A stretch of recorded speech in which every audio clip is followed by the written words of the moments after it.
Would you like to use real-life English phrases that real people use every day, not that old textbook stuff? If the answer is yes, you're in the right place. Hi, I'm Tom from AZ English, and here on my YouTube channel, you will learn real-life English, the way that real people speak in the real world. Today, you are going to learn 10 common phrases that I use every day in my daily life, and you can too. But before we learn these 10 phrases, you need to know something. You can listen and watch vocabulary lessons all day in English, and you will never remember it unless you use it yourself. So today, I have something special for you. Like usual, I have created a free PDF worksheet for you that includes all of today's important vocabulary, but I want you to be able to use today's vocabulary yourself. So, hidden inside that free PDF worksheet, there is a link. This is a free link. You can just click on it and you will be able to download an audio where you can speak out loud with me. We will be repeating these sentences that you hear today in this lesson out loud together. You will be able to use your own voice in English, repeating my pronunciation, repeating my sentence structure, and that way you can use it yourself. The key to never forgetting. So, how can you get this free PDF worksheet plus bonus speaking practice? Just click on the link in the description, enter your name and email address, and voila! Just like that, it will land in your email inbox. And do you want to know something cool? You never need to sign up for my free PDF worksheets again. I will automatically send them to you every single Friday in your email inbox. You just sign up once and you never need to sign up again. So click on the link in the description to get today's free PDF worksheet plus bonus speaking practice, and it will be my gift to you. Let's get started with our 10 important phrases that I use every day. Plus, there is a bonus phrase at the end that includes a very important difference between American English and British English. I made this mistake with British English many years ago, and I don't want you to make that mistake. So wait till the end of this lesson and I will tell you exactly how to avoid the mistake that I made. Everyday English phrase number one is inside out. This shirt that you have probably seen me wear in my English lessons is inside out. This is a fixed phrase, and you will never hear it any other way. So, it is a great one to memorize. This shirt is inside out. Now, this was a phrase that I used in my recent video where I was showing you the laundry and folding clothes. So, what we're going to do is you're going to see the original clip from that conversation and how I used it. This is another way that will help you remember it because you are seeing it in various contexts. And then, of course, I hope you will be repeating these sentences with me in the free downloadable audio as well. So let's see the original clip so that you can see how inside out was used. Let's watch. First, if a shirt is inside out like this one was, I have to turn it right side out. Isn't that kind of a strange expression? Everyday expression number two is, what do I do now? I need to turn this shirt right side out. Right side out. Both of these phrases use the word out. Inside out and right side out. This is a great fixed phrase to use, and you can turn any piece of clothing right side out. You can even turn a pillowcase right side out. When I make my bed, I turn the pillowcase right side out before putting it on my pillow. All right, let's watch how that was used in the original context. Usually for my kids, because they're small, they're young, they can turn their clothes right side out, but I think if I do it while I'm doing the laundry, it kind of saves some hassle. English phrase that I use every day, number 3 is comfy. Comfy. This sweater is so comfy. I wear it almost every day in the fall. It's true, I was wearing it before I filmed this lesson. And what does the word comfy mean? You can probably guess. It is a shortened version of the word comfortable. Notice the pronunciation of this full word. Comfortable, comfortable. But good news, we often shorten this word and just say comfy, comfy. So lots of things can be comfy. Clothes can be comfy. Maybe even a house can be comfy. If it is a comfortable place to relax and spend time, oh, what a comfy house you have. This is simply a shortened way to say comfortable. All right, let's see how I used it in that original context. These are really comfortable pants, and my oldest son refuses to wear anything else except for sweatpants. Whatever, I don't really care. It's comfy. English phrase that I use every day, number 4, is to clean up a mess. I use this one probably 10 times a day. And here we're talking about when something is spilled on the ground. What do you need to do? Well, you need to clean up a mess. And for me as a mother, I need to clean up a lot of messes, but I also need to teach my children to clean up their own messes. When they spill something, they need to learn to clean up their own messes. So, you see, there's a little bit of grammatical flexibility here. We could say, clean up a mess, or I need to clean up my mess. You need to clean up your own mess. It's true. All right, let's see how this was used in the original context. I use it sometimes to dry dishes or clean up messes. I have a lot of messes around my house. Someone is always spilling something. Important everyday English phrase number 5 is father figure. Now, when I talked about this in the original context, it was in a little bit of a joke. But when we use this in everyday life, we're talking about an important man who was a role model for you. This is not your real father. This is someone who is like a father to you. You looked up to them. So for a lot of people, it might be your basketball coach, your baseball coach, or maybe a teacher in your life. Um, there is not a specific father figure in my life besides my real father, but I want to give you an example about my current life. My husband, Dan, is like a father figure for some of his students.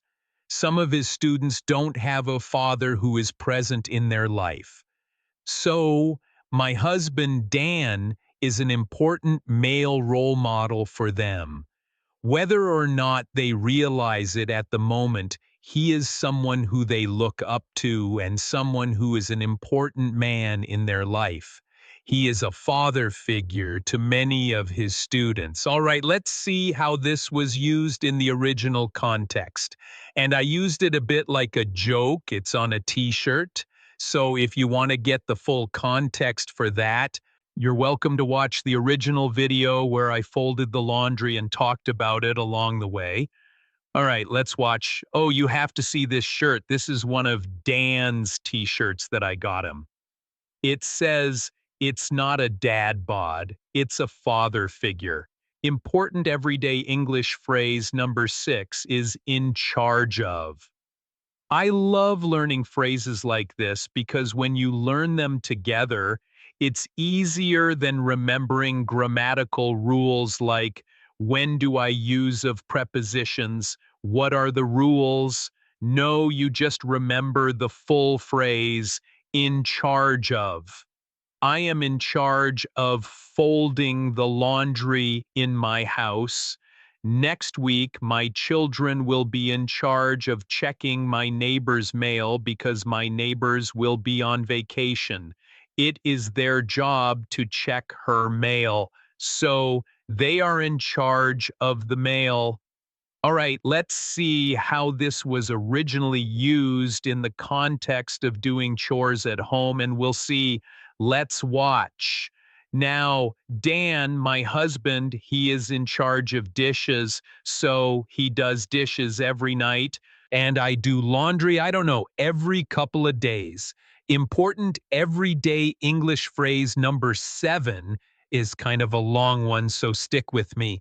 It is to get in the habit of doing something, to get in the habit of doing something. For you, you are learning English, and I want you to get in the habit of learning English every day. What does that mean? It means you need to have the habit. You need to have the daily routine of waking up and listening to English music, listening to an English podcast while you're driving to work, watching my English lessons while you're having a coffee break. This is the routine of English.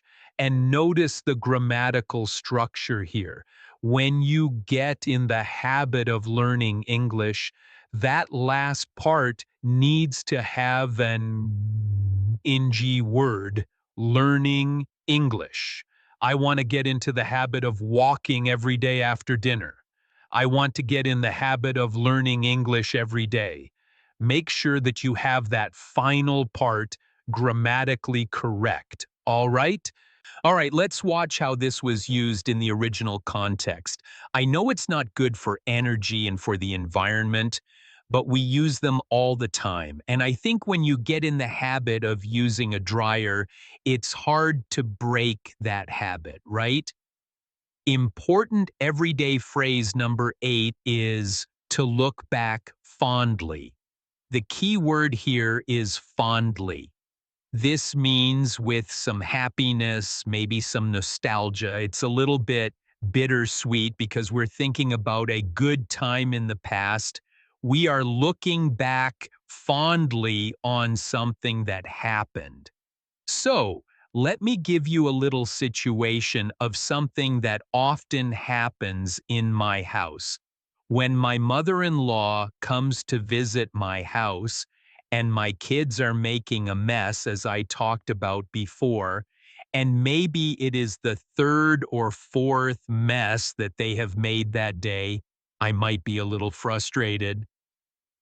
Now I have to clean up another mess. What can I do? And she says, I remember when my kids did that. Let me help you. So here she is looking back fondly on something that was probably difficult at the moment.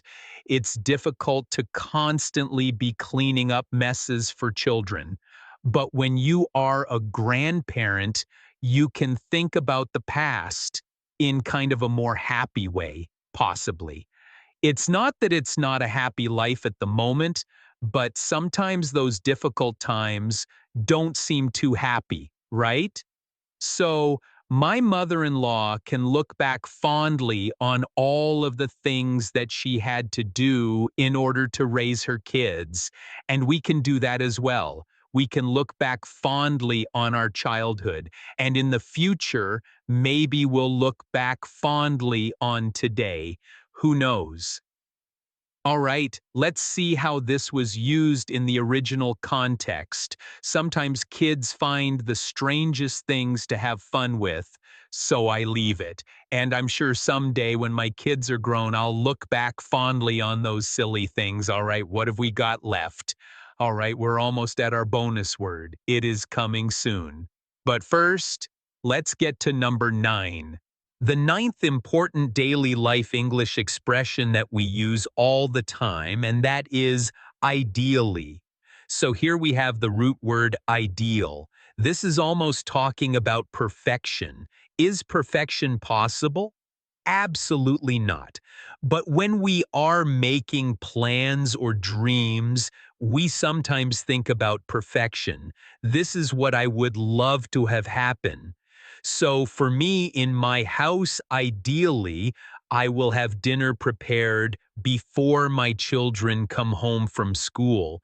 This way, when they're at home, I can just spend time with them and I don't need to think about cooking. Do you think this really happens? Not very often. That's a lot of prep work. It's a lot of organization, and sometimes I just don't feel like it.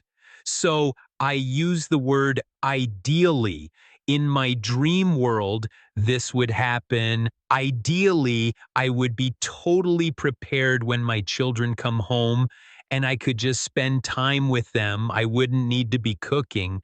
But this is kind of in a dream world, an ideal world, this perfect world that we don't live in. It's just an ideal. All right, let's see how this phrase was used in the original context. And I want to remind you that you can use every single one of these words in the bonus audio. You'll be repeating sentences with me so that you'll not only hear me and see that original context, but you'll be able to speak out loud and solidify these words in your mind so that you can use them when you're speaking and having an English conversation. So make sure that you download that PDF worksheet plus the bonus audio so that you never forget these words. Ideally, you will never forget them. All right, let's watch the original context. Uh, this is my husband's collared shirt, so I would call that a short sleeve collared shirt, and it gets hung up in the closet, ideally, so I will put it on the couch. Our 10th important daily life everyday English expression is to do chores.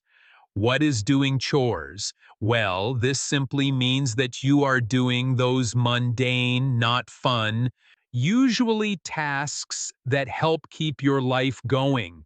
It might be cooking a meal. It might mean doing the dishes. It might mean going to the post office. It might mean mowing the lawn.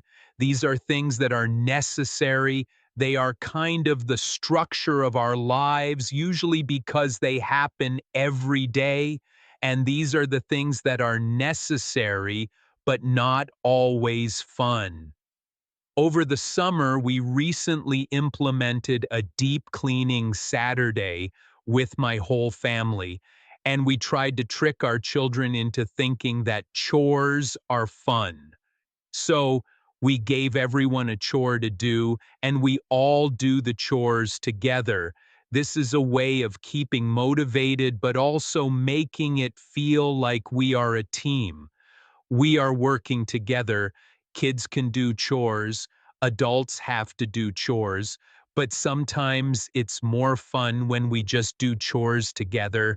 So let's see how this was used in the original context, and I hope you will feel a little more motivated to do chores in your own life. Let's watch. And I think in general, just helping kids learn chores is good, but if you are a parent and you have ever tried to teach children how to do chores, you will know that it is 10 times the amount of effort. Oh, I have so many unmatched socks. Are you ready for our bonus important everyday phrase? It is the word fancy. Now, in American English and in British English, this means something elegant or expensive. I have a fancy necklace that I like to wear when I go to a nice restaurant. Okay, that's a fancy necklace. Or maybe you could say, I only want to go to fancy restaurants when I go on a date. I will never go to a simple, inexpensive restaurant on a date. Well, that's a little bit difficult, maybe, but here we're talking about something that's expensive.